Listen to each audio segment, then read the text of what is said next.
Hey everyone, and welcome to today's Explainer. Today, we are going to deconstruct one of the absolutely most common psychological traps that is holding you back, and that is this desperate, overwhelming need for outside approval. We're going to look at exactly why your brain basically tricks you into caring so much about what other people think, and then I'll give you a step-by-step framework to finally build unshakable self-respect. So, let's jump right in. Picture this, because I know it is deeply relatable. You're about to post something online. Maybe it's a thought, a photo, or a brand new project you're working on. You spend 20 minutes meticulously rewriting the caption. You tweak every single word. And then, at the very last second, you just completely delete it. Why? Because that creeping, paralyzing question pops into your head. What if people think it's stupid? You want to start a business, or go to the gym, or honestly just wear the clothes you actually like, but the fear of other people's opinions completely stops you in your tracks. And suddenly, you just do nothing at all. Look, the absolute truth of the matter is that most people do not fail in life because they lack talent or drive or good ideas. No, they fail because they are completely paralyzed, living their entire lives inside someone else's opinion. Okay, let's dive into Section 1, the invisible prison, trading authenticity for acceptance. Here is something nobody really tells you. When you are constantly worried about other people's opinions, you aren't actually living your own life. You're just performing for an audience. And the science behind why we do this is called social conformity. See, evolutionarily, our brains evolved to fit into tribes just to survive. Thousands of years ago, being rejected from your tribe didn't just mean a bad Friday night, it literally meant death out in the wilderness. Now, today, rejection is definitely not going to kill you, but your hijacked nervous system, it still reacts as if it will. That is exactly why one negative comment or one awkward moment can feel so completely paralyzing. Moving right along to Section 2, the spotlight effect. Nobody is thinking about you. Researchers have identified this psychological bias called the spotlight effect. It's basically our tendency to consistently overestimate how much other people actually notice us. Let me ask you a direct question just to prove this right now. Can you remember what the cashier was wearing yesterday? Or, can you remember every awkward thing your coworker said in yesterday's meeting? Probably not. Why? Because you were busy thinking about yourself. And this brilliantly illustrates what is actually going on in everyone else's head. Let's look at what people are actually worrying about. Their appearance, their bills, their problems, their deep insecurities, and their relationships. They are entirely consumed by their own lives. They are absolutely not spending hours analyzing your mistakes.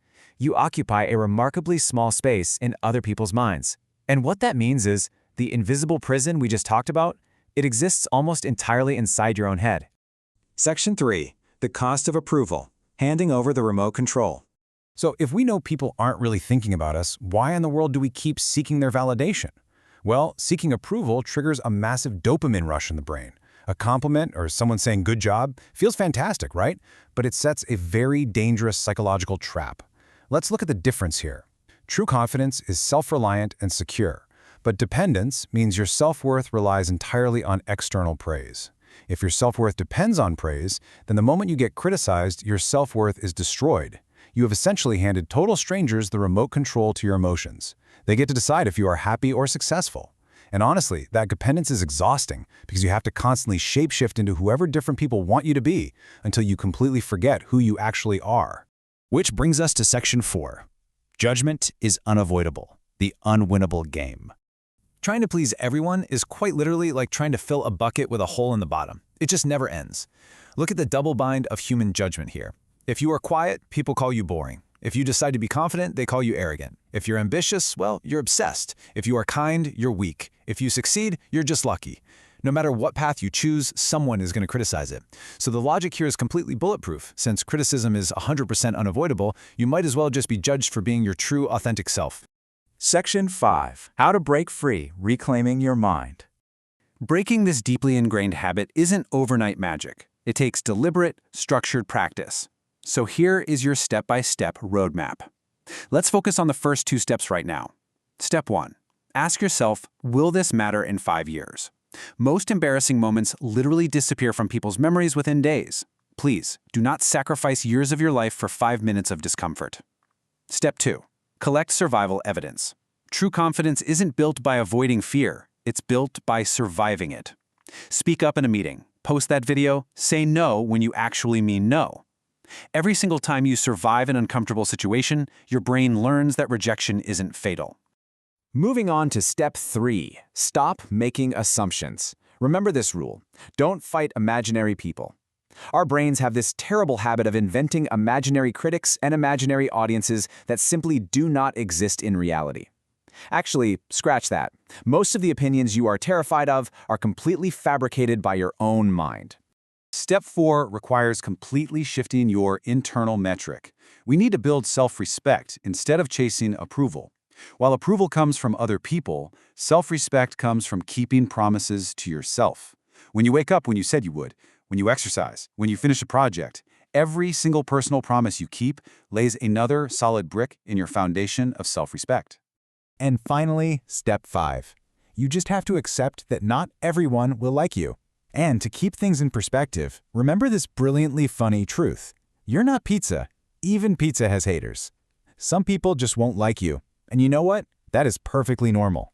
The goal of your life is not achieving universal likability. The goal is living a life that actually feels true to you. Which leads us to the grand concluding irony of this entire explainer. The exact moment you finally stop trying to impress everybody, you naturally become a far more interesting and admired person. People respect authenticity. They do not respect perfection. The people we admire most in history aren't admired because everyone agreed with them. They're admired because they actually stood for something real. You do not need to ask the world for permission to be yourself. I want to leave you with this final provocative thought. The people whose opinions you have been fearing your whole life are way too busy worrying about what everyone else thinks of them. So the choice is yours. Will you waste your life living inside someone else's mind, or will you finally start living inside your own? The moment you stop living for other people's approval is the exact moment your real life actually begins. Thanks so much for joining me on this explainer, and I'll catch you next time.